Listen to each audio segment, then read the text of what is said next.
Hi, it's Tony Robbins again. Welcome to Behind the Scenes, the story behind the story. This is for you obsessed people who just want to know everything. So I'll do it quickly and powerfully. You can turn me off anytime you want. You already know that, but I think you might find really interesting to know the real story between Frank and Kristen. Did we fake you out on television? No. Just in 44 minutes, there's only so much you can share between those little commercials. It's not even a full hour when you take the commercials out. So I thought maybe I'd share with you what I think this story is really about. Maybe a quick idea of some of the strategies I use to help them create their breakthrough, because understanding those strategies could help you make some breakthroughs in your own life, or maybe help somebody that you really care about. And maybe thirdly, tell you some stories that weren't in that you might find interesting, and most importantly, maybe tell you where Frank and Kristen are right now, if you're interested to know a year later what their life is really like. So what's this story really about? Well, on the surface, you'd say it's a story that's a tragedy, right? I mean, it's obvious. Somebody goes down and they go for this great wedding, and man becomes a quadriplegic right as he says, "I do," virtually. It's about people losing their dreams. It's about having to, live with limitation. That's the surface story. And if we kept that surface story, then these people would live in the emotional state they were in at that time, which is a life they have to settle for, a life that's less than they had expected, which whenever our life is less than we expect, it doesn't matter what our life is like, we're going to be unhappy. We're going to suffer. So I believe this story is about the power of rewriting your story to change the quality of your life. And I don't mean that in some flippant way. I don't mean making something up. But whenever an event happens, there's the event and then there's their story about the event. You had a relationship and it ended. That's the event. Then there's the story of the relationship. There's the story of, oh my God, I was abused, or they didn't care, or they spent all my money, or they were just into whatever, or they were so selfish. And what happens to us in life is we forget what the real truth is, that you two just didn't match up. Or maybe even deeper truth. Maybe you didn't really understand your partner's needs. Or maybe your natures were totally different. If you thought that the end of the relationship was because you were different people with different natures, that story would make you feel very differently than they abused me, they screwed me over, they didn't care about me, they never did. Why do we make up such stories? Because our stories allow us to feel a certain way, and most of us try to get back to the emotions that we know, or at least we try to lower expectations so we won't be disappointed. Can you relate in any way in your own life?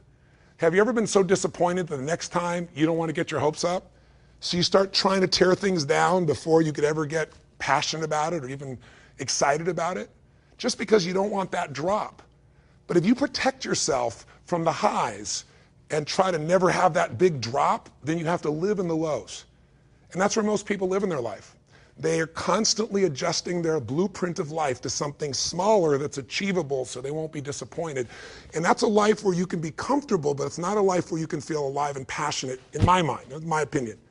And so when I saw these people, I thought this is a perfect opportunity to show that these people, if they change their story, it can change the quality of their life. Because how do you know the quality of your life? By the stuff you got?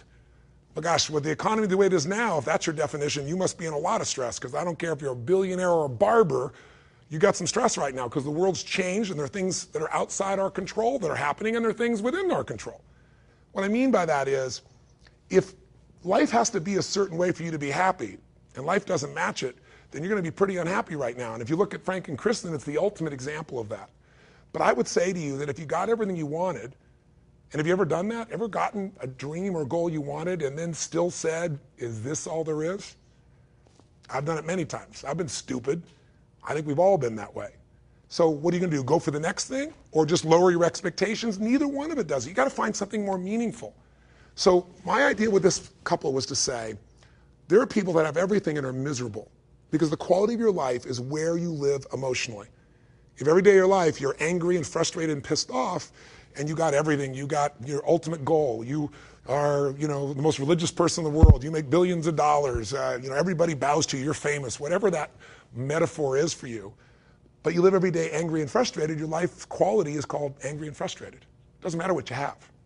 On the other hand, if your life doesn't match the way you thought it might be, but every day you live in this state of gratitude for what you do have, or this sense of passion and excitement to see what's next, then your life is passion and excitement or gratitude. Pretty simple, right? What keeps us from having that? Your story. And we've all got a series of different stories. Some people's story is, I was abused. Some people's story is, I'm so successful because I'm so intelligent and I work so hard. your story may be true, but it's still a story. And we all got them. So the secret is, since we're all storytellers, find a story that empowers you instead of a story that disempowers you. That's the game of life. So I looked at this couple and said, what's their story? Why are they miserable? Obviously, there's lots of factual reasons that they should be, but there are plenty of other people that are going through hell by other people's standards, and they're really happy. And so I said, I've had the privilege of living in Fiji for a period of time. I've been going there since I was 24. And I meet people there who most people would call poor, and yet they don't think they're poor. They have the most joyous culture. They're so happy. You drive down the street and people yell, bula, bula, bula, which means welcome, be happy, we love you. And you drive by 5 minutes later and it's bula, bula, bula. I mean, it's like your dog. You leave for 5 minutes to get the newspaper, you come back, it's like you've been gone for 6 months. They're so excited, right? It's just a natural thing. They aren't focused on what they don't have. That's not their story. Their story is we have the sunshine and we have the rain and we have the islands and we have the food and we have our family. That's the story they learn. The story is we're the happiest people in the world. And they believe the story. And so they are. You see, suffering in life doesn't come from the life events. Suffering comes from the meaning we attach to the events. Suffering doesn't come from the facts. The fact is, Frank and Kristen have gone through some severe changes in their life. The fact is, Frank, when we started, had something around his neck, couldn't move anything. And now he's still a quadriplegic. He has some mobility, but he's not out of that chair. He may or may not get out of it. That's a fact. But the suffering isn't from the fact. The suffering comes from the meaning that says it shouldn't have happened. Or because it happened, my life is over. Because it happened, we can't have children. Because it happened, we can't have intimacy. Because it happened, life just can't be joyous again. That was the story. And my goal was to rewrite the story, not in my head, but in their bodies, their minds and bodies. And so what was the strategy? Well, the strategy was step one, get them out of the environment where the story lives. It's hard sometimes to change your story when everything around you reminds you of the story and everybody around you believes your story. Because if they don't challenge you, you're going to keep the story and you're going to keep living and feeling the same thing. See, we feel whatever meaning we give things. If this is the worst thing that ever happened in your life, then it's the worst thing that ever happened in your life. If this is a secret gift, even if you don't know what it is, but everything in life is guided, and even though this is horrible and you hate it, somehow this is going to serve, and that's the story of your life, you're going to find a meaning that says this is good, and you're going to find a way to feel good about something other people can't handle. Everyone has stress. Do you use stress, or does it use you? The story is the secret to changing that stress to where you take advantage of it instead of it taking advantage of you, where you use it for drive or use it for gratitude or something else. So all I did was I get them out of the environment and said, let's take them to Fiji. Let's have them around these other people. Let's get them out of the house, because their current belief system is we cannot leave the house, and Kristen believes if I leave, he could fall over. If he does, he'll stop breathing, he could die, and I'd be responsible. Her story is he's broken and I have to be there every moment, so I can't work. His story is, I destroyed my wife's life and I can do nothing to help it. So I took them on a journey where I didn't tell them their story was wrong. I gave them an experience of a new story. I got them to leave and go to Fiji. Now, I'll tell you the story behind the story. Just a little quick one, right? To get them to leave the house was, that was a big thing. It may not be dramatic on television. We don't even show it, because in 44 minutes, who cares? But you might find this interesting. I decide I got to get them convinced that they're going to leave the house. Kristen's afraid, if I leave, he'll fall over. He's now going to travel and get on airline and fly 11 hours to another part of the world and then get another small plane and then go to an island. I mean, he doesn't leave the house. It's impossible.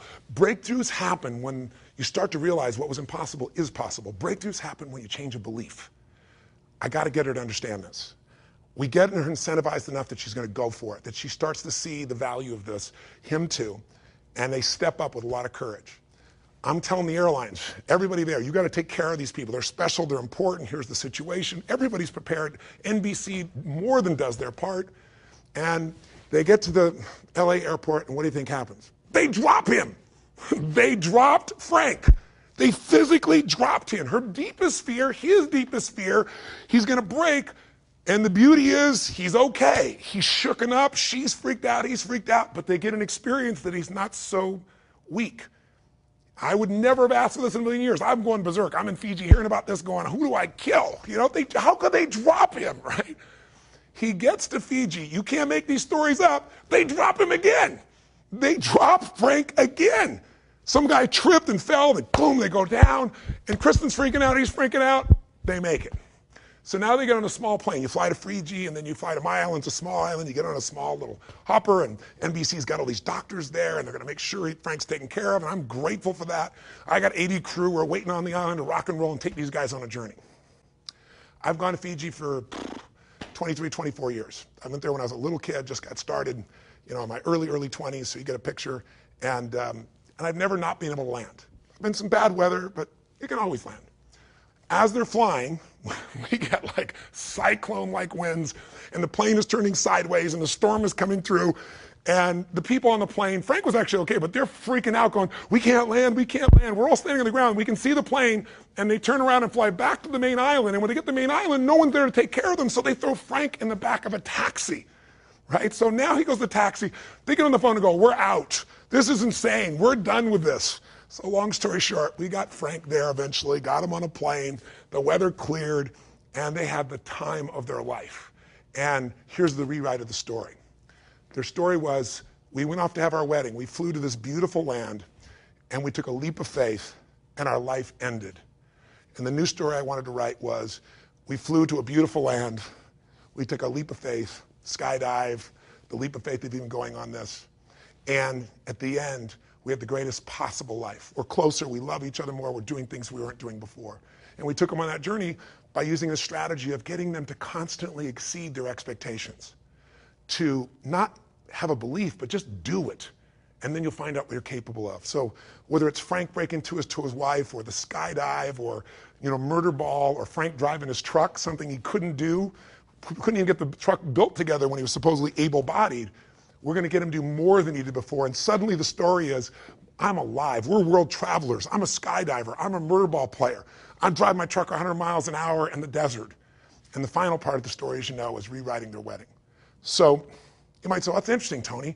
If you're interested in other clips, go online here, and I don't know what we've got. We got different clips that didn't make it because it was a 30-day journey, and we had 44 minutes in primetime television. So there's some cool stuff. I know there's probably stuff there with Frank learning to drive, because before he drove me 100 miles an hour, he had to get in a car with 2 other guys who are murder ball players and try and drive 5 miles an hour and crash. You might see some other details of some of the work that I did with them. Look at some of the clips if you want, but if you want to know where they are today, 1 year later, I'll tell you. 4 months ago, I got a chance to get this phone call and got a kind of crackly sound, and all of a sudden it's Frank going, guess where we are? And I said, where? And he goes, camping. And I said, what? He said, Tone, our life is so changed, man. We thought we couldn't leave the house. We're out here camping. So here's this man who thought his life was over, couldn't do anything, that everything has changed for him. So I'm feeling pretty excited. This is, after 6, 7 months of them, being done with the show. And then 3 months ago, I got a very different call. And that is, I get a phone call, and this time, Frank is to tell me that he has some bad news. And I'm thinking, what? I mean, they've been through so much. What could be bad news at this point? And Frank says, as long as I've known Kristen, I think 3.5, 4 years, he said, she's had these intense headaches, and they've gotten so intense. We took her to the hospital today, and a different doctor looked at her, and it turns out she has a brain tumor the size of a baseball. And then later they said a grapefruit. And as horrific as it was, and I thought, God, if any family deserves a break, this is the family that deserves a break.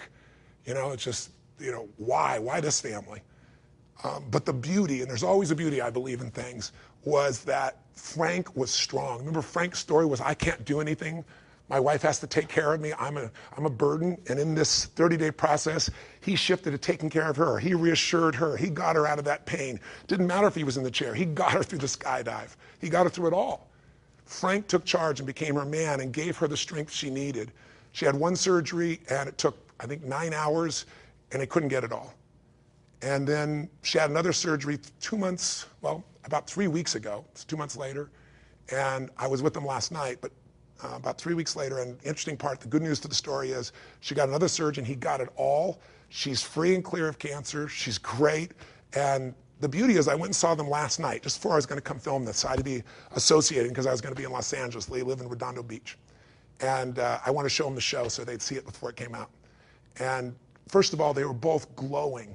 I mean, they're so happy with their life. Frank now, he's moving around. He went to the All-Star game. He saw the home run competition on his own with some buddies, jumped out of the car and made things happen. When she was in the hospital, he got himself up these ramps by himself. I mean, he's gotten so strong. But he's psychologically, spiritually, and emotionally strong and happy. And she said to me, And if you met her, Kristen's an amazing soul. She goes, Tony, it was a blip.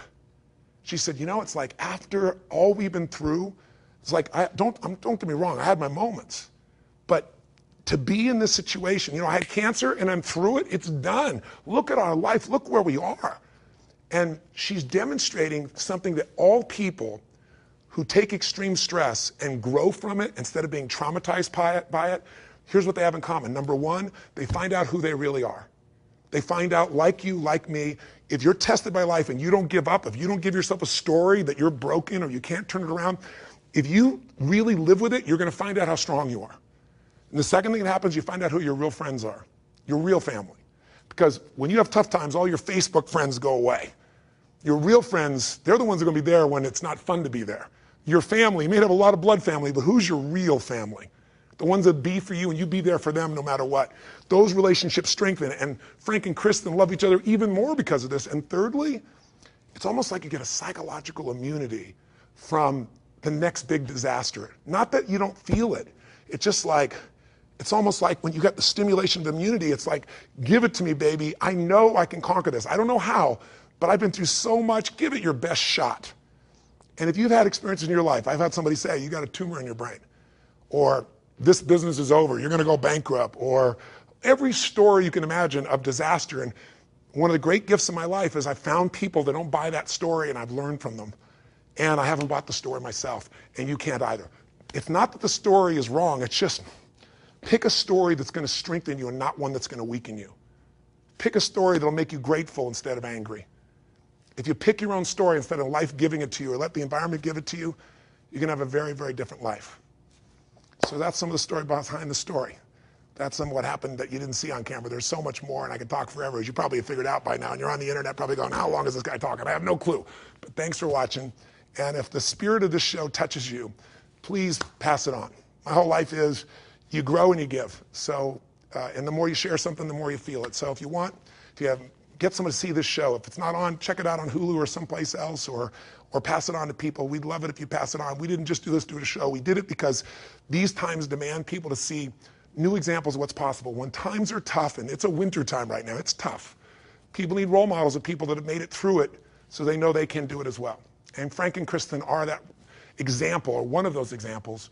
And as corny as it sounds in the end, I think it's the example of love conquering all. They loved each other so much. They did more for each other than they would do for themselves. That's part of the beauty of being a human being. So thanks for listening. I hope you watch our stories next week. There's some clips on here. And if you want to take this story and apply it to your own life and change your life, I got a little breakthrough section that's, one of them is frankly 30 minutes and some are probably 10 minutes. So hang in there, but it'll show you how to use this for your own life to change or to help other people too. That's another clip on the site. I think that's it for now. Live strong and live with passion. God bless.